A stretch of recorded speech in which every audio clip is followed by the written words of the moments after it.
গণ অভ্যুত্থানের আগে থেকে নিউ ইয়র্কে অবস্থান করছেন আলোচিত চিত্রনায়ক জায়েদ খান। দেশ থেকে বিদেশে পাড়ি জমিয়ে এখন চাকরি করে জীবিকা নির্বাহ করছেন এই নায়ক। সূত্রের খবর, এই মুহূর্তে নিউ ইয়র্কে কষ্টের জীবন পার করছেন জায়েদ খান। চাকরি করে জীবিকা নির্ভর করতে হিমশিম খাচ্ছেন দেশে বিলাসী জীবন পার করা এই নায়ক। এরই মধ্যে একটি ছবি সামাজিক মাধ্যমে বেশ ভাইরাল হয়েছে।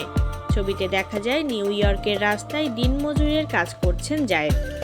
এ প্রসঙ্গে জানতে যোগাযোগ করা হলে জায়েদ খান গণমাধ্যমকে বলেন, এ নিয়ে আপাতত কথা বলতে চাই না।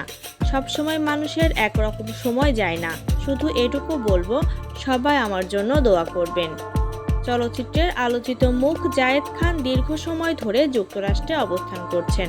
তার উপস্থাপনায় জনপ্রিয় অনুষ্ঠান celebrity talk show Friday night with Zayed Khan বেশ কয়েকটি পর্ব প্রচার হতে বেশ আলোচিত হয়।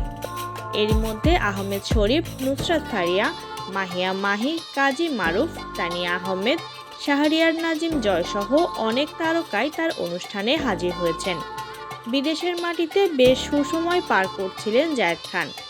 আর এমন সময়ে এলো এই নায়কের জন্য দুঃসংবাদ।